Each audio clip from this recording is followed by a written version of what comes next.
So are you ready for the next question? Here is your next question. The next question says, how many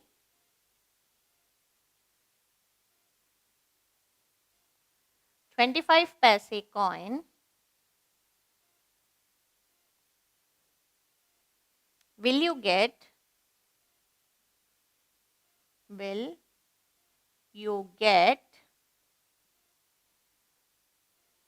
for a 5 rupee coin? Okay. Your options are A15, B20, C25 and D30. Okay. So now it's a tricky question. We have learned that 1 rupee is equal to 100 paise, right?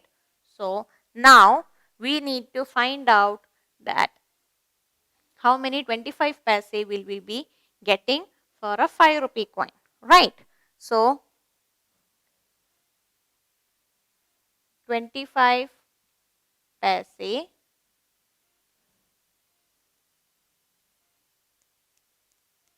So if it is a 5 rupee, so it will be 5 into 100, which is equal to 500 paise. Okay. Now, how many 25 paise are there in 500 paise? So which means that 500 divided by 25. So 25 into 2 is 50, and then comes a 0. So there are 25 paises in a 5 rupee coin. Where can you find it, children? Option B is the right answer. So what did we do is, first we converted this 5 rupee into paise, and then we divided with by 25 to count how many number of coins are there in a 5 rupee coin. Okay. So this comes as 25 paise will be equal to 500 divided by 25, which is equals to 20 coins. Okay. So ready for the next question? So here is your next one. The next one says, Sonali earns rupee 180 for moving her uncle's lawn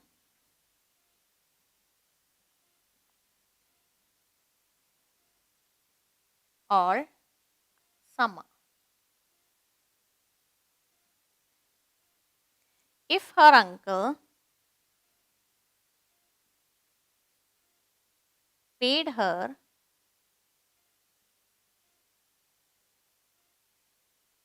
rupee 10 each time she moved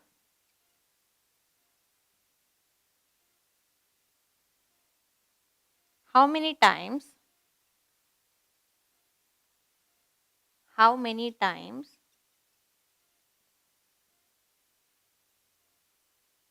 did she move?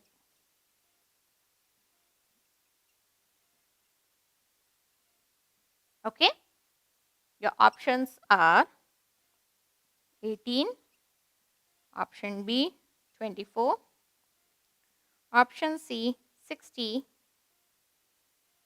and option D 175.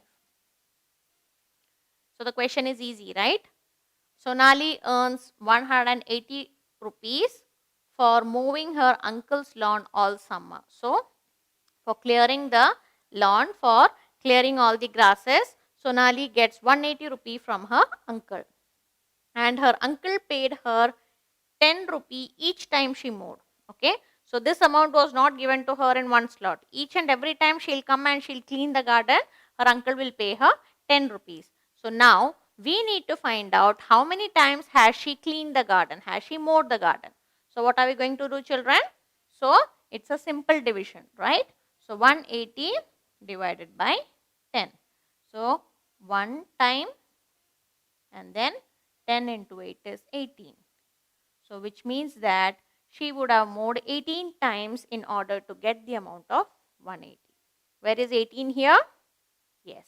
So option A is the right answer. Clear? Shall we move to the next question? So here is your next question.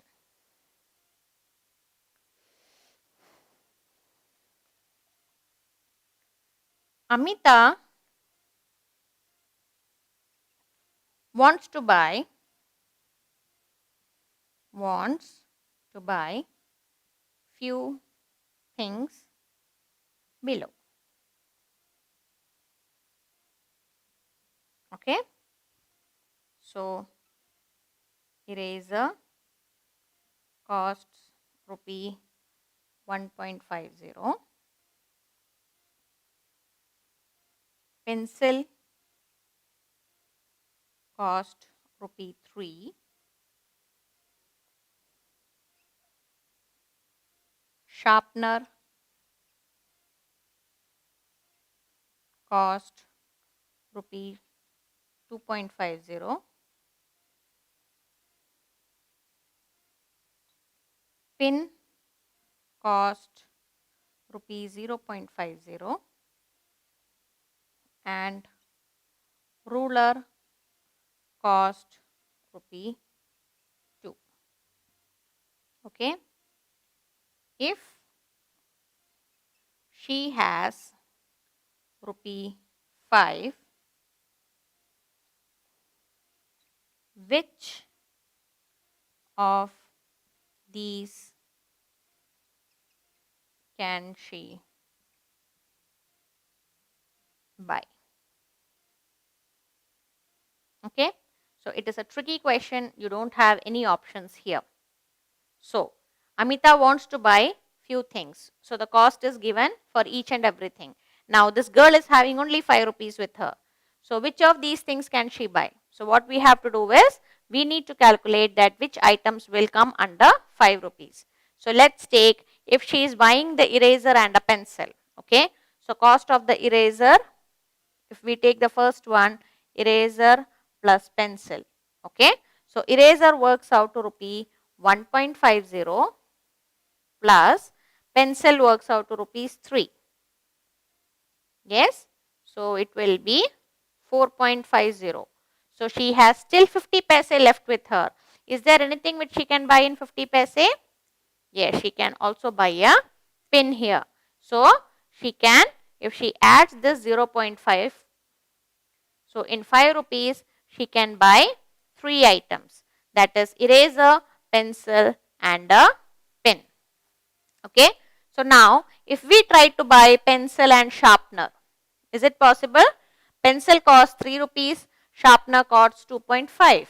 So 3 plus 2 is 5 and 50 paise. So which means it is costing me 50 paise extra. So I cannot buy a pencil and a sharpener. Now if I try to buy a sharpener and a ruler, is it possible? So 2 plus 2, 4, 450 and this 50 paise pin. So what things she can buy? She can either buy the eraser, she can buy eraser, pencil